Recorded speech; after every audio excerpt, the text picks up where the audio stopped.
Welcome, Chiefs Kingdom. I am your host tonight, CJ Jones, with my good buddy, my friend, my brother, Chris Tenpenny, on our new platform. Shout out to StreamYard. We are the Aftermath Podcast. Chris, how are we doing on another?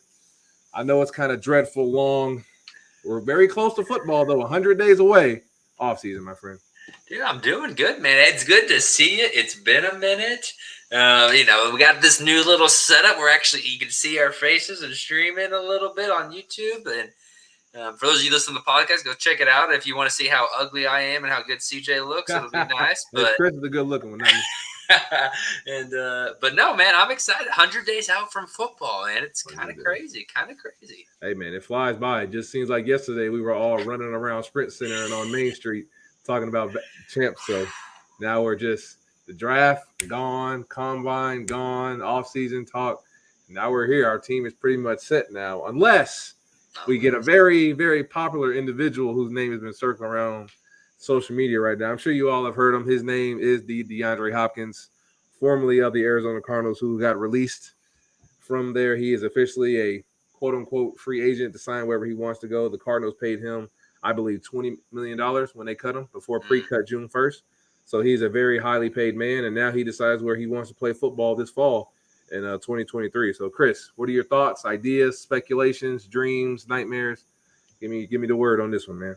I mean, it's everyone seems to have a strong opinion on this. I'm like, if the Chiefs are able to make it work, great. You can't deny the talent. Bring them in. Would love it.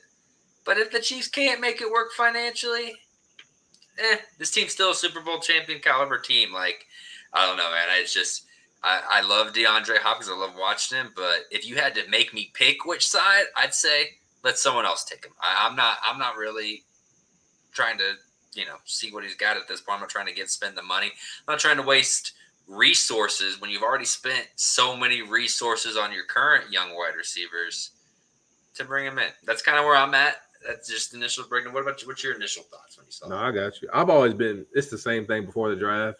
Same thing, kind of like you, buddy. We don't need DeAndre Hopkins, but do I want him? Absolutely. I'm not crazy. Like if there's a world where we can make the money work, like scenario is Chris Jones extension gets done. We have maybe 12 to 15 mil in cap space after the extension. Maybe Pat moves some guarantee signing bonus money around as well, just to give us a little extra cap room. If we can get DeAndre Hopkins here on a reasonable deal, because obviously, like I said, he's a $20 million man this year because he got cut pre-June 1st from the Arizona Cardinals. If we can get a deal in here to get him in here for a year or even 2-year deal, I would be ecstatic for it. I'm not a guy that's opposed to having more talent. And I think a lot of fans kind of get, like Chris said, the need and want part. They kind of get that confused. Like a lot of fans want DeAndre Hopkins, and then some feel like we need him. And I'm with Chris. We don't need DeAndre Hopkins to be successful. We literally just won a Super Bowl with losing the best weapon in football, arguably, in Tyreek Hill. So adding DeAndre Hopkins would be an amazing addition. No lie at all. We would definitely we're the favorite to win the Super Bowl now. That would almost lock us in to be a guaranteed Super Bowl favorite with that even more. So yeah, I would love to have DeAndre here. I'm not going to break my back to do it, but if we can make the money work, it's just, Chris, I think it's kind of funny because he's doing a lot of podcasts like we're doing now. Right. And he's telling all these people, hey, I want to win. He was breaking down things he wants. I want a stable organization. I want a good quarterback. I want a winning environment. And I'm looking at the list of teams that they're saying he's linked to. I'm like, a lot of these teams don't offer that outside of yours truly.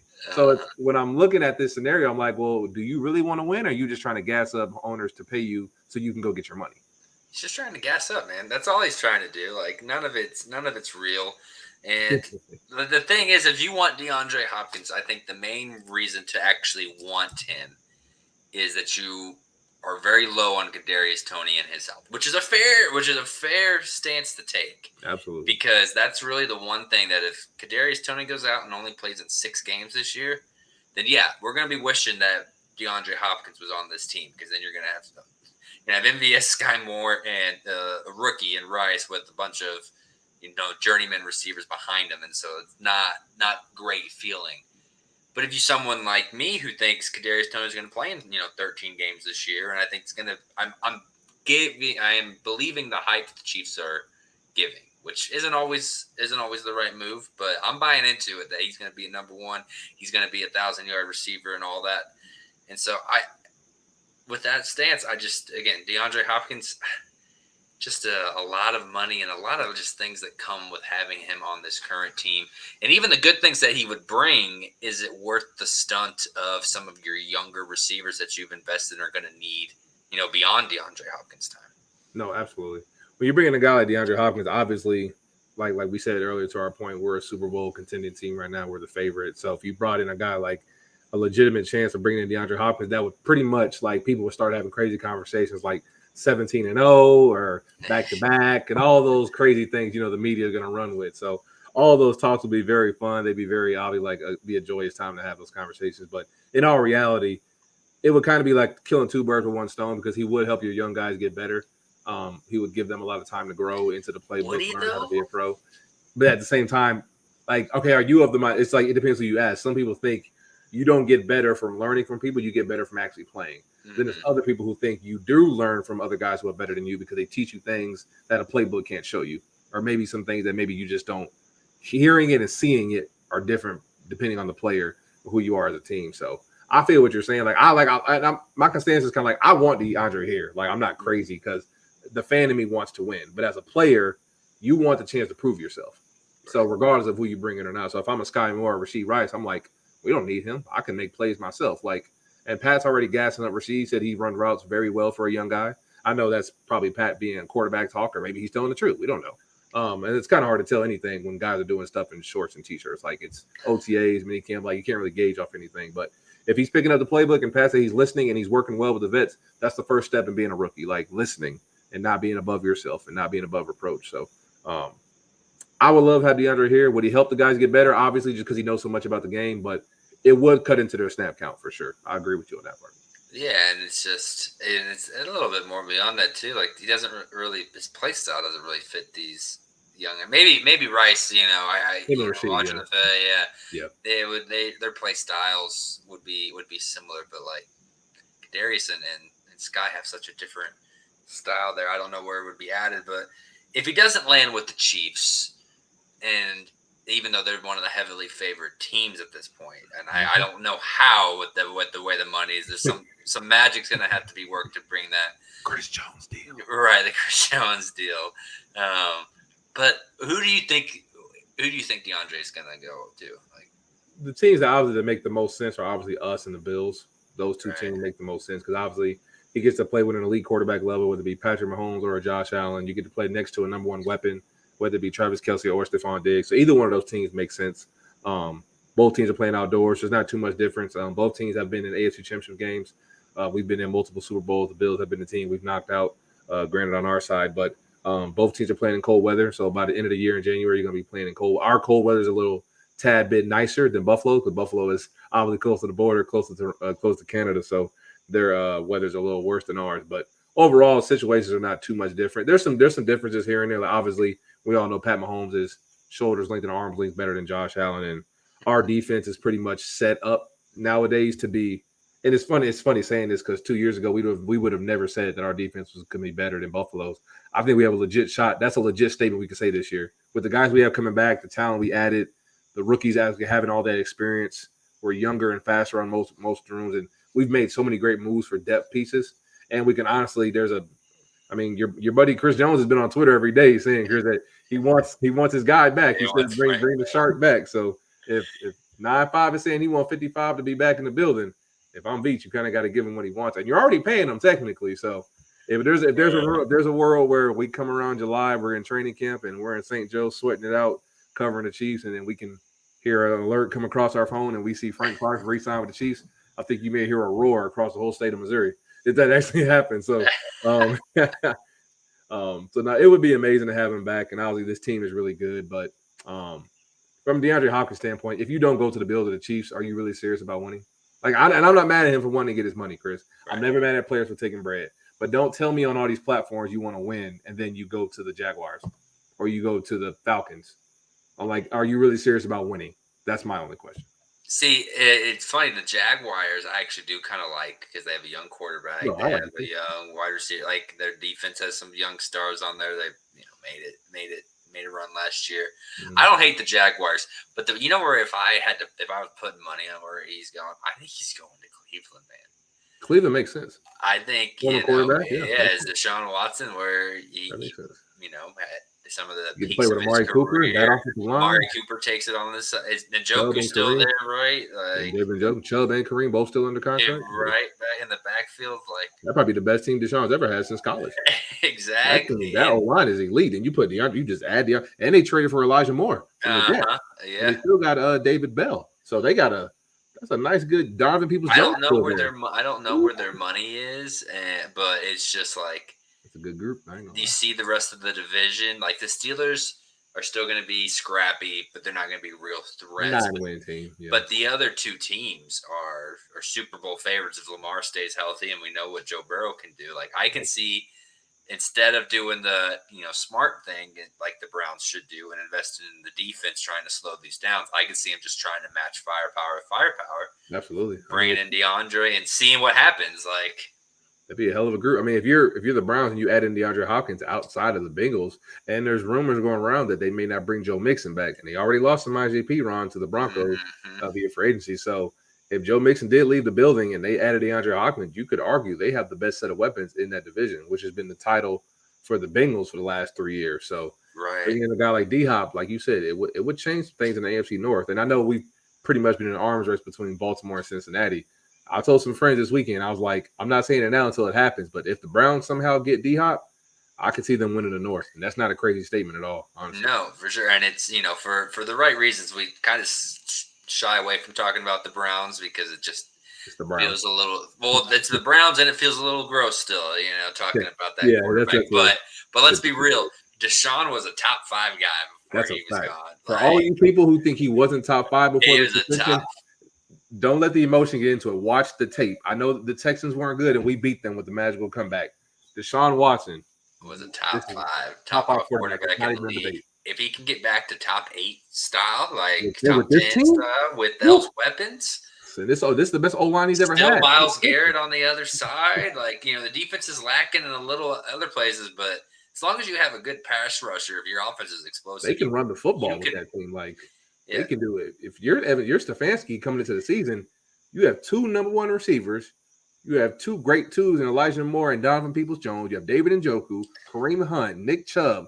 That's a scary group. I'm not going to lie. That's a lot of guys you got to worry about stopping on a weekly basis. But like you said, it all depends on the quarterback and can Mr. Watson get back to being the guy he was before the suspension. So. Right. And I know this is a Chiefs podcast. We're talking about DeAndre with the Chiefs, but like when you start really looking at, what makes sense, who may be able to afford it, who's a team that kind of makes, aggressive, unintelligent decisions, the Browns are your team. So that's why I kind of felt I'm with you, buddy. That's where it feels like, sure, the Bills and Chiefs sound good because they have great quarterbacks and their window is now, but how often do these stars that are free agents actually Those guys want to get their money, man. go to the best teams trying to win Super Bowls that are getting paid? We're not talking about Terrell Suggs or end of your contract veteran minimum deal. We're talking about a guy who's looking to get potential. It may end up being an incentive lane deal, but he's going to try for a couple years. $20 million. He's going to try in that range as he should. As he should. No, for sure. You're a top 10 guy, still at the top of your game.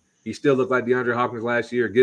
I know people are kind of like debating on his like suspension or anything. I'm like, whether you think he took PEDs or not to help his game, he still looked like DeAndre Hopkins last year to me. Right. So nothing. The hand. He's never been a speedster. The hands still work. He catches everything thrown to him. He's a mismatch, even if he's covered or not covered. He's a one-on-one nightmare killer if you're a defensive coordinator. You don't want to see him in the red zone because anything that's in his vicinity, he's going to come down with it with one hand or two. Still has arguably the best mitts in the league between like him and Odell. So, and I think J.J. Watt tweeted the other day, he's like DeAndre Hopkins still has the best hands in football. I'm like, it's probably still a true statement. Right. I think a lot of people are kind of slept on him because there's been so many young guys coming into the league. Like every year we get a new receiver like Justin Jefferson and Garrett Wilson's and obviously like got that Cooper Kupp and then like Amon-Ra. There's so many good receivers coming in the league nowadays that are taking over new roles. But the old and faithful guy like DeAndre Hopkins, man, is just the dream scenario. If we ever to get him in a Kansas City Chiefs uniform, Chris, I'm not gonna lie to you, buddy. I got season tickets again this year, and they gave us a very, very nice discount. Thank you, Mr. Hunt, because I was not expecting that. I was expecting them to go up because we just won a Super Bowl, so they actually went down. I was like, oh, God is great. if we were able to get DeAndre Hopkins, Chris, me and you are going to a game together. I don't care which one. But we gonna go because we gonna watch this show they about to put on. It would literally be like the Beatles going on tour, or like the Bulls back in the '90s, or the Cowboys in the '90s. Like when you have a team with this much firepower like we have now, and you had DeAndre Hopkins. I don't think a lot, and our schedule is so favored because we don't play none of the quote unquote elite teams that we're gonna have to beat to get to the Super Bowl until the back half of our schedule. Like we don't play the Eagles until after the bye, the Bills in the second half of the season, the Bengals is the one on New Year's Eve. Like we don't play any of the quote unquote big time teams to the last 5-6 weeks of our schedule. For the first 8 to 9 weeks, we were already talking about going 8-1 or 9-0. What do you think they're going to talk about if we get DeAndre Hopkins? That's like 10-0, 11-0 type talk. It's going to get real scary if we were able to get a guy like that in the building. Not saying it'll happen, but it's a possibility if we could sprinkle out some money and stretch it thin. Like, I don't know how bad he wants to win. Like, that's what we're all speculating. What does he want to do? But if he decided to come to Kansas City, DeAndre, if you hear this, hey, I'm just letting you know, if you want to win, you want to get great food and be around the best fan base in the league, hey, all those boxes are checked. Bring your butt to Kansas City, man. You saw the draft. We had all these great fans come to the city. Now imagine if you played here. I'm just saying. I'll pick you up from the airport myself. I ain't gonna lie. I'll be there. Hey, as someone who's mostly on the side of, and we don't need him, can't say there wouldn't be a big old smile across my face. I get that notification that saying, Chris will be like this. Hey, CJ, new show tonight. Like, all right. Exactly. But my phone will probably blow up if we actually sign him. It's just like, from his perspective, like there's so many teams that would sign him. Like you said, Jacksonville, Cleveland, us, Buffalo. I heard Baltimore still in on him. Houston's a pipe dream in my opinion. New England's a pipe dream in my opinion. He's not going to either one of those two because those teams don't make sense. Like for him to go. But like a lot of the teams that we said that mentioned where he could go. Honestly, like he's 30 years old now. He's still at the top of his game. How many teams legitly, if he added to their team, they could like, all right, that's a Super Bowl contending team if he added there. Right. Out of the ones we named, I really think it's just us and Buffalo, honestly. Right. Like if he went to the Browns, that would be a crazy roster. But But the AFC is so stacked now in your own division. There's no guarantee you're going to be a wild card. There's no guarantee. Exactly. With the Chiefs or the Bills, you're guaranteed to possibly win your division and or be a 1 seed. So, and you're going to get 1,000 yards. You're going to get 10 touchdowns because that's just how good he is. We're going to get you the ball. Travis Kelce doesn't need the ball. He's not that type of guy that's going to demand touches. He actually probably wants it to take a load off of his workload. So it makes sense from everybody's perspective. But the only thing that would take a hit would maybe be your finances. So, but Arizona giving you a $20 million hit, it probably makes that decision a little easier because you just got 20 M's in your pocket. So it's not like he's broke. You got money. I think he's made over $100 million in his career, total earnings. So he's been very well paid. So probably. It's definitely going to be out here trying to beg for money.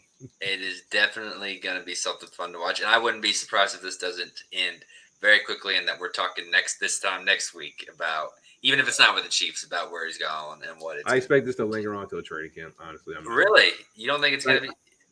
If I'm him, I would want to get it done early, but I feel like he's going to go for the highest bidder, like you just said. I want him to come to Kansas City, but I'm not getting my hopes up because I just feel like if you want to come to Kansas City, you would have already said yes. Because it's really a no-brainer for me. Like, all right.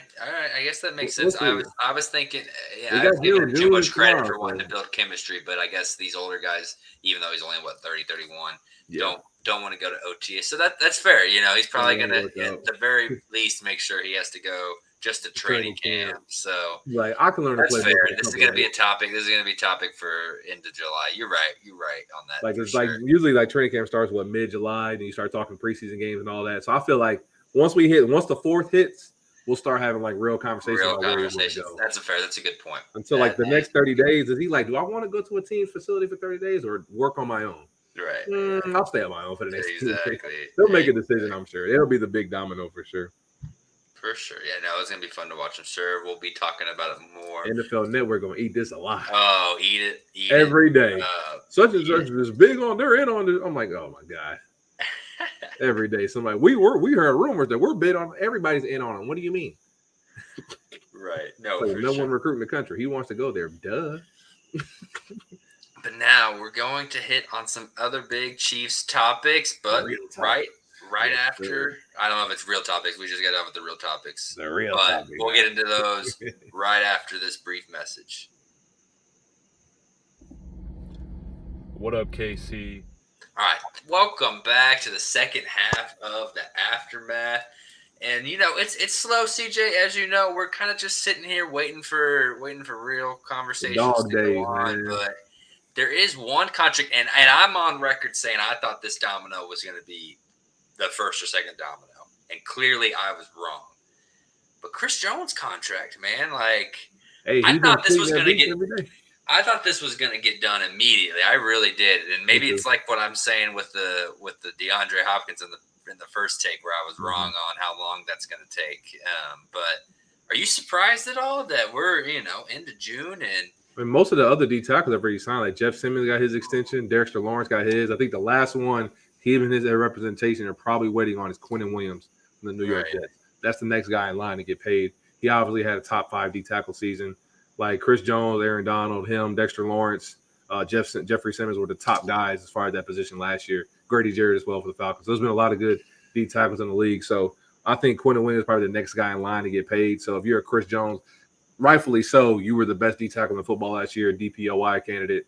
You want to get your money, but you want to see what everyone else got paid, so you can kind of take a lay of the land and see what the number is going to be. So obviously, we all saw the range is from anywhere from like 25 to 28 for guys like Jeffrey Simmons and guys like Dexter Lawrence. So as soon as Quentin Williams and the Jets get their number done and they figure out, hey, we're going to give him 27, 28, then Chris can sit down with Veach and his representation, and they can get a number and a deal done. Because I'm with you. I thought it was going to get done regardless. Like, the guy played out of his mind. He was the best defensive player in football, in my opinion, last year. He showed it in the biggest moments in the playoffs, dominated. We led the league in sacks as a D-line group. We don't do that without Chris Jones. He set the tone for us the entire season. And that was with Frank Clark, his running mate, missing games during the regular season because of suspension, things of that sort. So we all know Chris deserves his money. All you goofies out there who were saying we should trade him, you look very unintelligent right now. I'll say that. That's a very nice way to say it. But no, like y'all know how I feel about Twin. That's my guy, man. I met him at training camp. I met him throughout the city multiple times. He's such a good dude. Everybody in the city loves him. He's a great player, even better person. He said he talked about retiring as a Chief, and I couldn't think of anybody that's more deserving of that title. Chris, like, he's a guy I could see it in the Ring of Honor. Obviously, Oh, two-time. he already is. Like, yeah, he's like all those things are in line for him. So we all know his deal is going to get done. I would hopefully it would get done before training camp so he can get in there with Joe Cole and the D-line coach and get some of the new guys like Charles and Felix and get those kind of guys adjusted and set the tone of what we want our defense and our D-line to look around defensive Spags' game plan on the defensive inside. So I'm hoping it gets done as soon as possible, but I think realistically, waiting on Quentin Williams and the Jets to get their deal done so they can get some kind of numbers in their head and start talking. I'm sure they've had conversations, but right. if you're the last guy that's to get paid, you usually wait till everyone else sets the bar. So Yeah, but still, like, and maybe I was underestimating a little bit how much like Jeffrey Simmons and those guys were going to get. Like 25 seems a little high, but like, yeah, I still thought the starting conversation was 28, yeah, and that he was probably going to get 30. Me too. So Me too. like, I don't think that's changed. I don't think as great as Quentin Williams, I don't think he's getting 30. I think that number that is already, kind of in everyone's head per year, that, 3-year extension for 90 mils, kind of roughly what I'm thinking. Yep. I think that stays the same. I think that still is what it's going to be regardless of what happens. So that's why I'm a little surprised that I guess they're just making sure that these other teams, that the Jets don't do something stupid and don't give Quentin Williams like 31 million. Yeah, but which is on the table. It's the Jets, but but like, again, I still haven't seen anything yet that has changed the numbers that I think most of us already knew. So it just surprised me a little bit that it hasn't happened yet, because that would open some cap space currently. No, absolutely. And I think another reason I think is going to get done because he's tweeting about Frank Clark every day. Right. Like telling Veach, I'm not going to stop tweeting about him until you bring him back. I'm like, well, you know how you bring Frank Clark back, get his extension done with Chris Jones. And you can have extra money to play with. And then if you have enough money, you can go get the Don Dada on the market right now. You got Deandre Hopkins. So everything is kind of, like you said, is kind of basically tied to, do we get this Chris Jones deal done before training camp? Then we can start having legit conversations about, can we bring Frank Clark back? Can we bring DeAndre Hopkins in? Can we do both? Right. And okay, that's a good question. I'll put a poll up. If you had to choose, who would you rather have back, or who would you rather have join our team? Bringing back Frank Clark or adding DeAndre Hopkins? Which one would you want? That's a good question. That is great.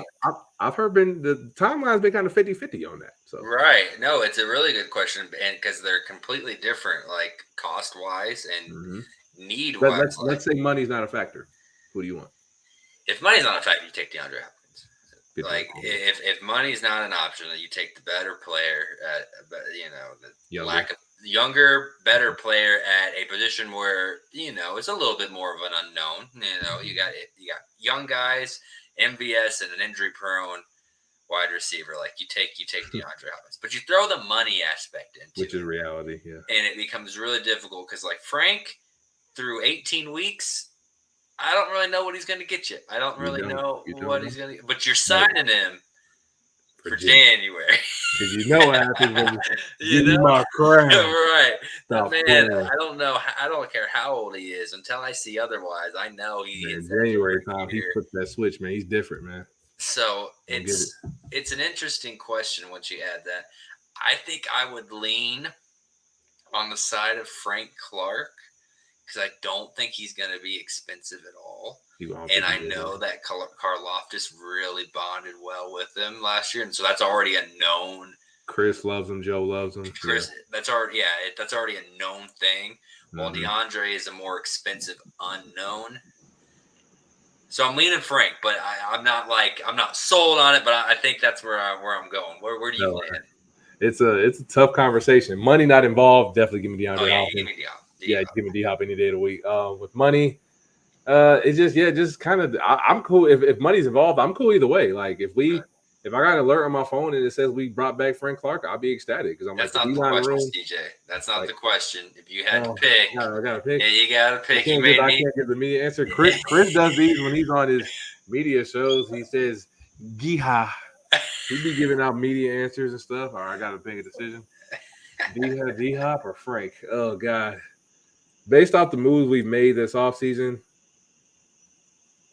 I'm gonna do it based off this. Which room can not afford to bring in more talent? I'm gonna say give me DeAndre Hopkins. Because our D line, like I would love Frank Clark to be back as much as I would love that.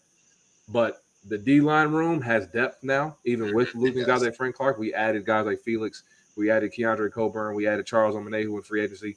We added guys to build depth through that D line room. And Joe Cullen has done such a great job with Chris Jones and the other guys. And George, I think, is going to take a big step this year, like Chris mentioned earlier. Him and the guys have such a good chemistry right now. And we have so many other guys that play well. Mike Dana had big moments for us. We know Chris was the best player in the league. Charles is so versatile. Felix is coming in, is going to help us to build that room as well. We brought back Derek Noddy. So we have a lot of chemistry coming back in that room. Turk is coming back off his injury. Yeah. That's another guy we were really excited about before his knee injury in the preseason. So I love the depth we built in that room. So if I had to say which room needs to add the addition would definitely be the receiver room. It's just so many question marks that things that you just can't prepare for because football, unfortunately, is a sport where there's guaranteed to be injuries, like knock on wood, but it's guaranteed to happen. Guys are going to get hurt. You just pray that it's not your main stars and you pray it's not for long periods of time. But guys get hurt. Like we saw Trent McDuffie go down last year. He was out for 8 weeks. We had suspensions coming out of the air like crazy. Willie Gay got suspended and Frank got his situation dealing with his. And we missed a lot of guys during the season for in and out for multiple reasons. But football is a sport you have to have depth. You know how I'm feel, Chris. The more guys you have, the better. And you can never have enough D linemen. But the receiver room is the last room with quote unquote question marks. If you had to point out a weakness in our team, it would be our receiver room. And like I'm back in 15. Pat says he believes in our group. He says it's deep. Hey, if my quarterback says it's deep, I'm gonna believe in it too. Because overall, it is a deep group. There's multiple guys that can make plays, but guys that are established, it's not that deep of a group. But as the leader, you're supposed to back your guys and give them confidence. So adding a guy like DeAndre Hopkins would change everything for this offense. It's already a top 2 best offense in the league, in my opinion. If you add a guy like DeAndre Hopkins, we may be going on tour dates, Chris. Like fans will be lining up to watch us play. Like that don't They even already are, man. I mean, they really are because, like, it's funny. I went to the game last year versus the Bills. I was sitting next to fans who didn't like us or the Bills. Like, I'm just here just to watch Pat Mahomes versus Josh Allen. Like, why would I not watch this game?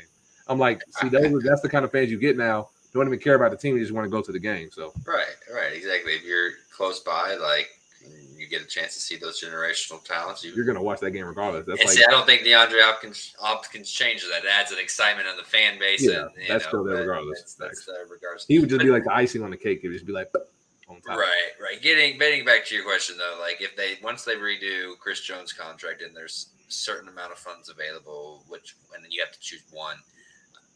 I like where you're at as well. I don't think there's a wrong answer to this. I think both make sense. Mm-hmm. But give me the shark. Let's smell blood in the water kind of thing. This So, is my crown, man. hey, It's my city. Stop playing. it is crazy when you just Our look D at line Frank would be Clark. so good, bro. We have so much depth. We could put. Imagine on third down. This is the lineup: Chris Jones, Charles Omenehu, Frank Clark, and George.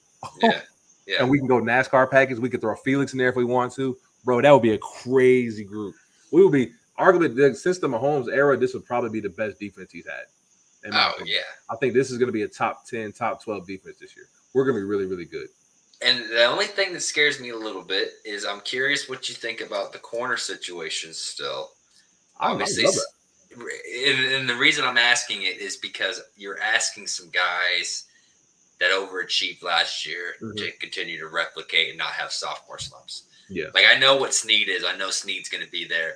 I feel really good about McDuffie because of where he was drafted and what we saw about him. I'm not worried about the sophomore slump as much with him. But with Cook and with Watson and with those other young guys that were later rounds and didn't, had their ups and downs and whatever, I am a little worried about the depth at corner still. Just because that's it's floating in my head. It's floating in my head at least. What are your thoughts? Out of anybody that finds DBs, who does it better than Veach? Like, since we've been here, like obviously even before him when we had your boy with your boy Marcus Peters that was in the building. So we found corners everywhere, man. Even back to the Brandon Flowers days. The Chiefs are known for finding those outside of the box, not necessarily elite. Outside of Trent, we haven't really taken corners really that high.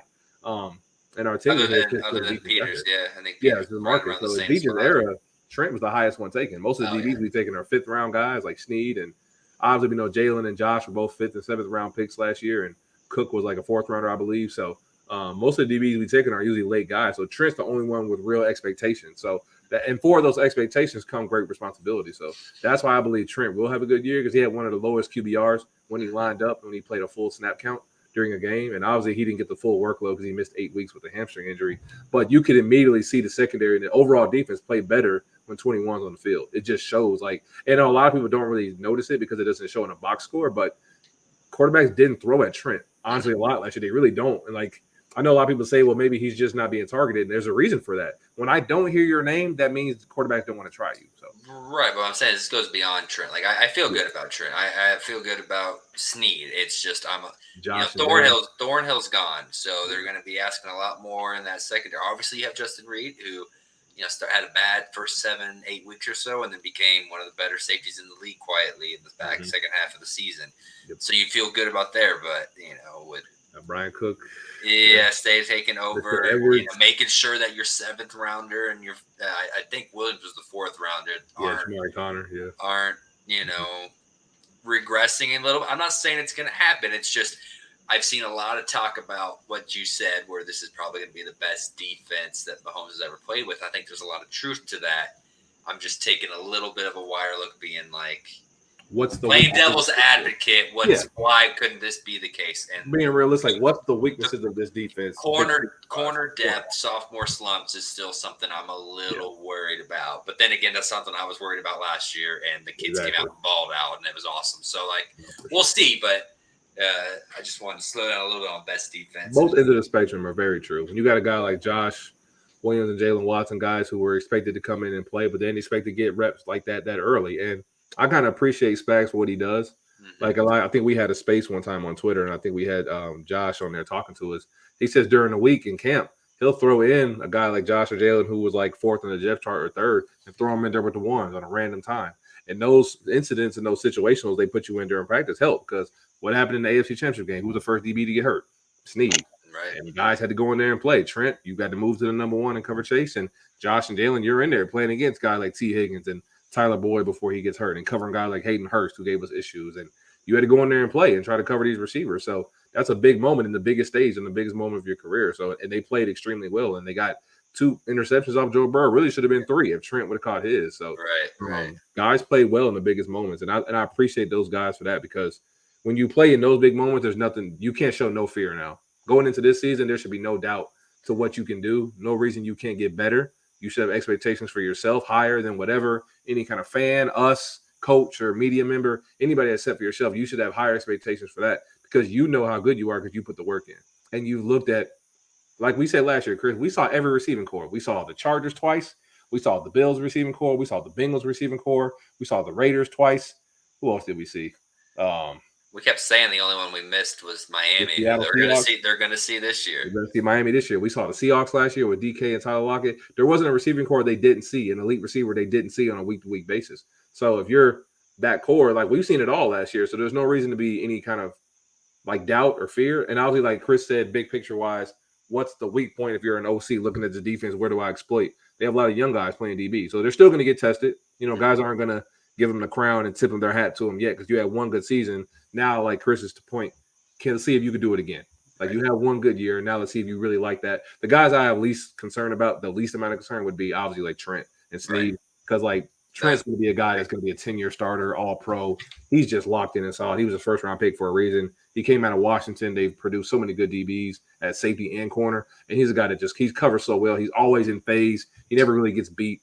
He's always in position. He may not necessarily make a play on the ball all the time, but he's always in position. And I think that's the hardest thing for a DB to learn, just to be in the right place. Making a play on the ball is things you can learn on later, but he's always in the receiver's hip pocket. And playing in phase is one of the hardest things for a DB to do at a young age. And he does that very, very well for a rookie. So, and you get to play with guys like L'Jarius Sneed, who quietly is one of the more underrated DBs in the league, defensive players, in like me and Chris's opinion. And I've seen he's been getting slightly more respect from other fan bases. Right. I've been hearing it from other fans off air. They're like, hey, that Snead kid y'all got, I didn't think he was that good until they saw him play in the biggest games in the Super Bowl and the playoffs. So shout out to L'Jarius Sneed, and obviously congratulations to him and his family for everything they've done as well. So I'm super excited for this group. I'm more excited for the linebacking group more than anything. This could be the best linebacking group we had since Derrick Johnson was here. We have 4 guys that I'm very confident all of them can play a role in some type of capacity. Leo is more a hybrid. He can play D-line or like on-line linebacker on the line of scrimmage and play off-ball if need be. Drew Tranquil's going to be like a weapon for us. We can put him in the slot. He can cover so much. Like he's a versatile linebacker. Willie already loves him, so that's great. They have good chemistry. And then we got Willie and Nick coming back off their great Super Bowl run as well. I'm super excited about this linebacker group, more so than anybody on this defense, to be honest, Chris. This might be a hot take because I'm not, but I almost want Tranquil to be the middle linebacker on like for surefire passing downs. Why? That's not even a hot take. I just people love Nick Bolton. People love Nick Bolton and want Nick to be out there 24/7. I'm like, but like it's football, guys. One guy's not going to play 100% of the snaps. When you look at the snap he about does, but like if there's one weakness, we know that Nick can't cover. So we're playing it's 3rd and 8. Yeah, if we're playing a team like the Bills or we're playing the Bengals, and you got Drew Tranquil on your team, use him. He's a weapon. That's like an offensive player. You have a great slot receiver, and you're not going to use him because we don't want him to get snapped. But if he's a weapon, use him. He can play. I'm with you. I'm just, and maybe hot take was a little aggressive. I'm more. No, not you. That's like the other people. Yeah. Right. I'm more. Maybe I'm getting into some people that are a little bit more on the. Are we trying to win or do favors? Which one do we want to do? And I love Nick Bolton. Nick Bolton's that guy. I love Nick too, but I want to win. Tranquil, man, being able to cover a tight end or back out of the backfield, or even in zone and a slot receiver running inside. Tranquil is going to be able to cover it way better than Nick. You don't want to leave the field. Obviously, the guy with the green dot on his head, you don't want him off the field. But given the situation, his versatility is unmatched. And we all have watched the Chargers. We played them twice a year. So I watch even more film on him once we signed him because I just wanted to focus on him and watching his gameplay. He covers everyone.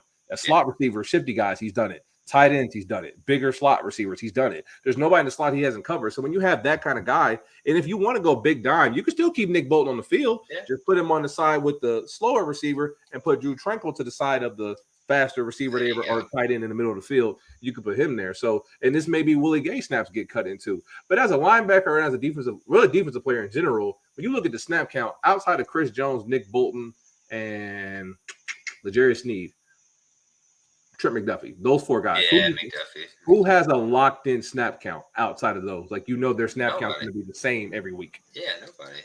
You said Reed. Oh no, I said Willie. No, I said Nick Bolton, Chris Jones, Sneed, and McDuffie. I'd throw Reed. Justin Reed is 5. Yeah, give me 5. That's the only one that I'd add is Reed.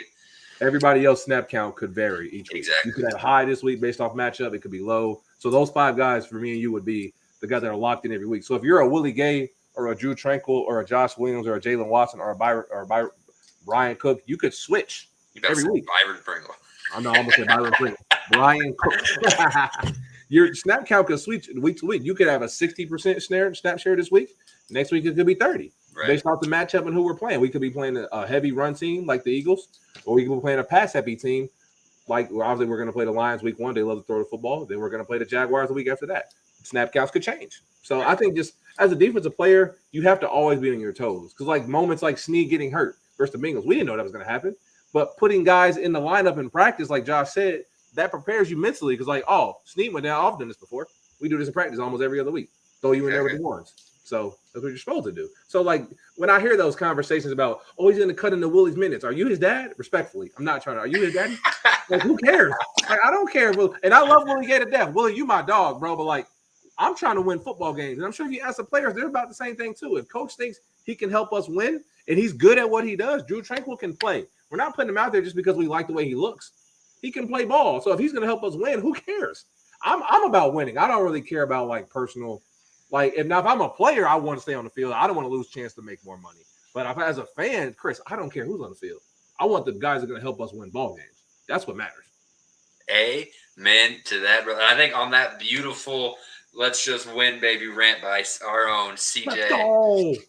I think that's going to wrap it up for this week's episode. We appreciate you listening. CJ, where can the good people get more of these hot fire takes that you're throwing out? You guys can obviously look at our beautiful setup we have here for all our visual listeners. We have our shout out to Yard. They're taking care of us. Chris is the guy that set all this up. So if you look at all this beautiful setup background we have with our obviously our branding in the top corner, and you have our names and our even like this is KC Sports Company, man. They hooked us up. KC Sports Company. Shout out to y'all. We appreciate you. Thank you so much for helping me and Chris look better than what we really are. Once we get a production team, we can really start paying people. But for now, we pay you guys with our knowledge and our love. But if you guys want to talk to me, you can find me on Twitter at CGZ81. It's on our visual right here, CJEEZY81. My DMs are open if you guys want to talk fantasy position. I know we're starting getting into that season of that time of the year. You want to talk fantasy football, if you want to talk gambling props, if you want to talk season predictions, obviously over-unders on wins. Just want to talk X's and O's. My DMs are always open. Just want to talk Chiefs football or just football in general. I'm always open to talk for sure. No, for sure. And you can find me on Twitter at 10penny88. And I'm the same way, man. I'm any kind of sports. Maybe not hockey. Maybe I won't be able to help you with hockey betting. But hey, we got a hockey team coming to Kansas City, Chris. Don't be too sad. Something to keep out on. Always talking sports though, so definitely feel free to hit me up. And please make sure to drop a like and a subscribe if you like this show. Trying to grow. We got a little video again. KC Sports Company doing their thing. New place to kind of find your Kansas City sports. They do Jayhawk stuff, Mizzou, K-State, Royals. They got it all. So just check it out. And again, we always appreciate you guys listening. And as always, we'll talk to you next time. Go Chiefs.